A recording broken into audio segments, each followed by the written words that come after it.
John 4:23-24. Sige mo na lang kung John 4. John 4. Sige mo kung John 4. So,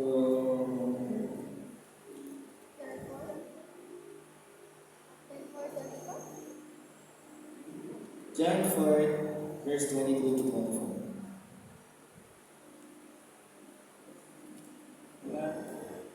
Amen. Okay, so John 4:23-24. But you are in heaven, and now there is when the true worshippers shall worship him, the Father and God, the Spirit, and in truth for the Father seeketh such to worship him. God is Spirit, and they that worship him must worship him in spirit and in truth. Tayo manalangin. Namin Diyos, sana na bigyan sa amin na rin, at salamat po nangyari mo ulit sa pagkakataon kami dito sa church ng po ito, at sa pag-aaral ko namin po Lord, ginawa mo sila po Lord, at napatuloy para na-apply namin sa ito. Magawa rin mo sa kasalanan na gumawa sa pangalan ni Jesus. So ngayon, pag-aaral ko natin na lahat tayo dito nag-worship tayo sa Panginoon. So, alam natin, magsabot tayo sa Panginoon, lahat tayo naglilingkod sa Panginoon, at pag-aaralan natin ngayon kung may pag-aaral ba tayo sa pasimba, or meron ba tayong sisimba, pero may mali ba tayong puso, meron ba tayong itatama ang ating puso sa pagsisimba, tingnan natin. So, ang title natin ngayon ay ang pagsambang Christian. So, masahin ko po sa Tagalog Bible, verse 23.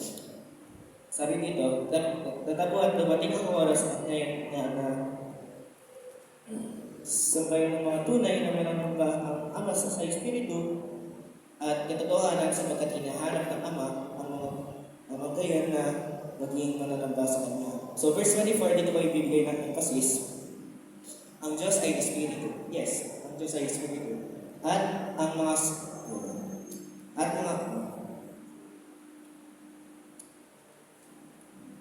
sa Kanya ay nagsisisamba ay kinakailangan magsisamba sa Espiritu at sa katotohanan. So, ang pagpunta natin sa church ay, siyempre, nililingkod natin ang Panginoon. Sa Kanya naman tayo sumasabay din sa tao. So, huwag natin gawin na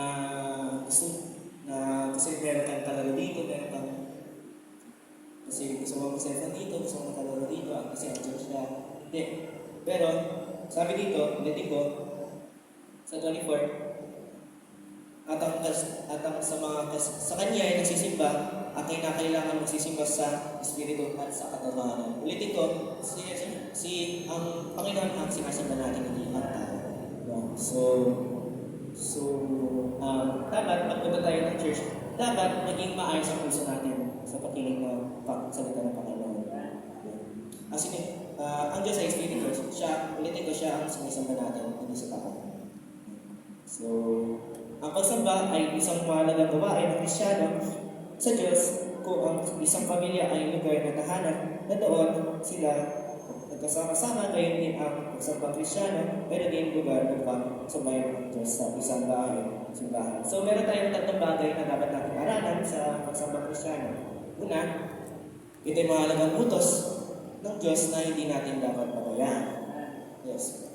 So, sa verse natin, Hebreo 10:25, sa una magbabasa, sa Tagalog Bible, luwag natin pabayaan ang ating pagkakatipon na gaya ng ugali ng iba, kundi mag-aaralan sa isa, lalo na kung hindi mamamad na lalapit na ang araw. So, ibig sabihin, so, huwag natin pabayaan ang Sunday. So, ang Sunday ay Lord's Day. So, huwag natin pabayaan natin yun. Yan yung araw na worship natin ang Panginoon. At huwag natin pabayaan yun. So, bilang tayong Kristyano,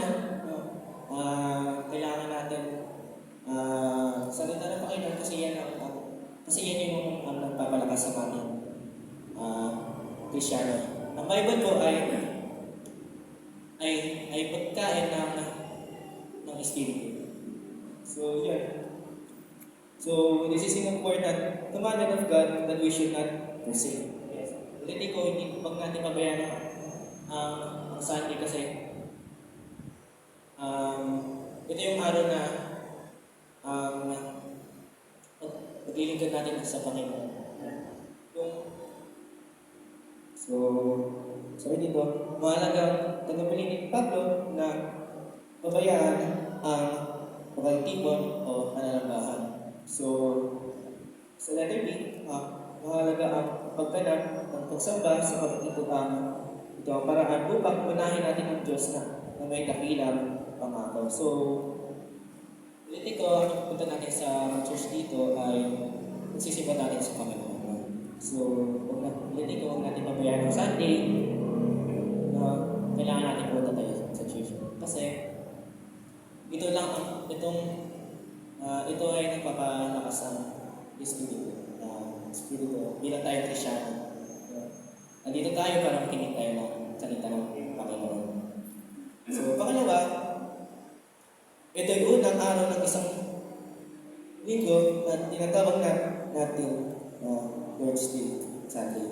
So, ang Sunday, yes, it's Lord's Day. Hindi ko huwag natin pabayaan yun. So,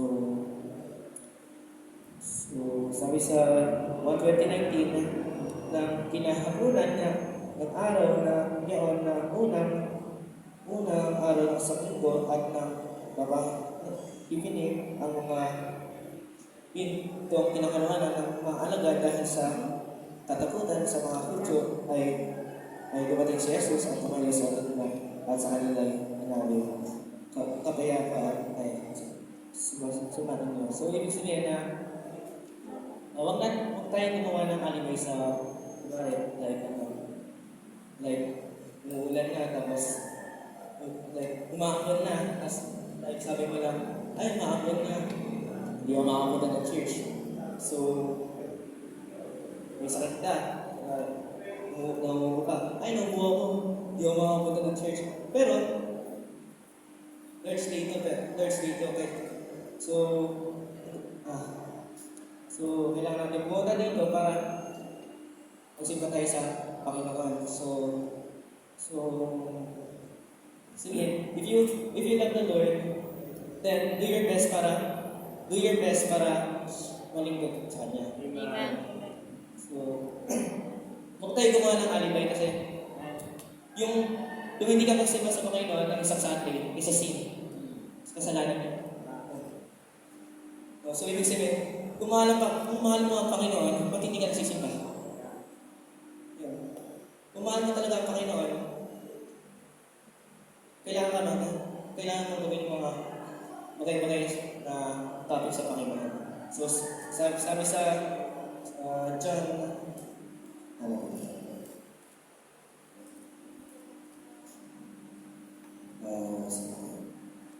or sa John, sabi doon, if you love me, keep my sheep. Ibig sabihin doon, if you love me, gawin mo ang mga bagay na iutos ko sa iyo. Ano yung utos ng Panginoon? Magsimba ka. Yun. So, ulitin ko, ang pagsimba natin dito ay hindi lang para sa tao. Ginagawa natin para sa Panginoon. Even sa mga ministry natin dito, nagpapayo pa tayo, nagpapayo pa tayo ng orchestra tayo, and even sa sarili ko tayo. So, huwag natin magyayabang kasi lahat ng glory ay sa Panginoon. Huwag natin magyayabang ng mga ministry kasi ang lahat, bakit ka meron at nag-orchestra natin sa sumili? Kasi lahat ng glory ay nasa Panginoon. Binibigay sa Diyos. So yun, sabi dito, sa mga at ang unang araw ng isang linggo ng kami, mga kaisipan upang nakasanang umalis sa ating basa at tumagal ang kanyang hanggang sa ating gabi. So, uling bagay ko, pangatlong bagay, ito yung pagsamba natin sa Diyos, sa Espiritu at katotohanan. Yan ang sinabi ko sa kanina, ang sinasamba natin, ang Diyos at katotohanan. Dapat punta tayo dito sa church, bago tayo pumunta, dapat gawin natin, ayusin natin yung puso natin, maging matino, punta ng church natin. Hindi tayo pumunta dito na may nandito siya, nandito yung kalaro mo, dito ka. So, sino ba ang Diyos ang sinasamba niyo? Ganun ba, kaibigan mo, naglalaro lang. So, alam niyo po, ang pagsisimba natin dito, kailangan ang pagsisimba dito ay makinig ang salita ng Panginoon. Kasi ang Bible po, ay yan yung magpapagaling ng mga Kristiyano na hindi natin. So, ibig sabihin ang salita ng Panginoon ay naghihil sa bilang Kristiyano natin. So, ulitin ko sabi sa 4:24, ang Diyos ay Espiritu. At ang mga sa kanya ay nagsisimba ay kinakailangan magsimba saan? Sa Espiritu. Sino ang Espiritu? Ang Panginoon. At sa katotohanan.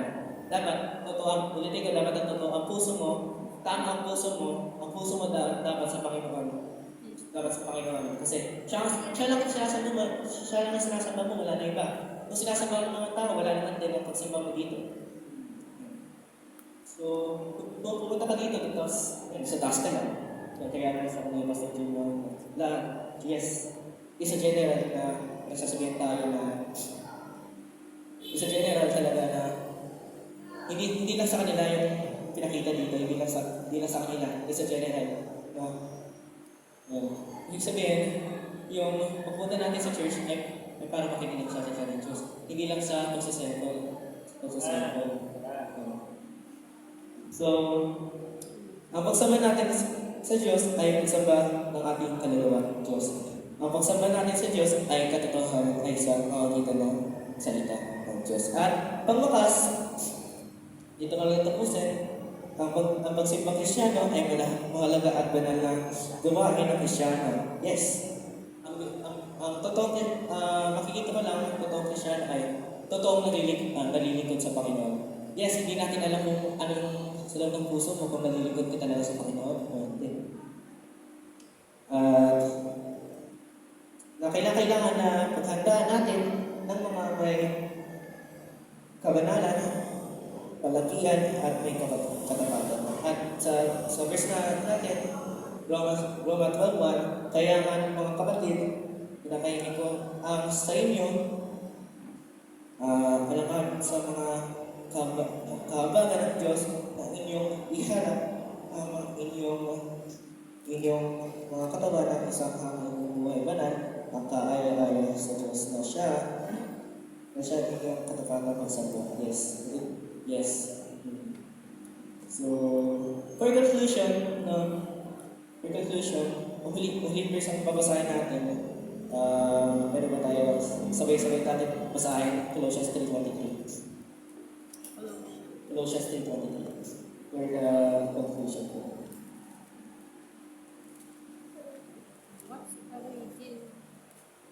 So, bago po matapos ang ating devotion po sa inyo, ay sana may apply ang salita ng Panginoon. Sinare ko sa inyo, sana i-apply sa puso. So, hindi lang ako nagsabi na nagkakaroon ng puso nyo, hindi ako.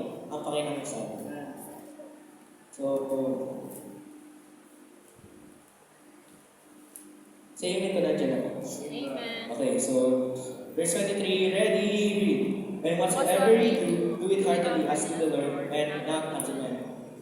Ang key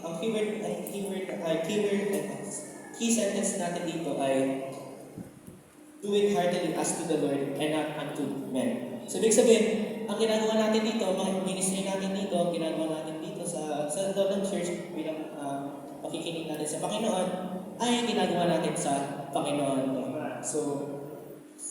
So hindi tayo nagsisipa, ulitin ko, hindi tayo nagsisipa sa sa tao. So huling verse ko na sa Spain yun. Talaga bang tama ang puso niyo pagpunta niyo sa church? O baka lang, andito ka lang kayo, nagsaserve pa kayo sa taas? O baka lang nagpunta kayo sa Sunday school para makalaro kayo? Yes, meron ganun. Even ako amin ako. Ganun ako ng bata ako. Pero salamat sa Panginoon, binago ako ng Panginoon. So, yun lang po. Thank you.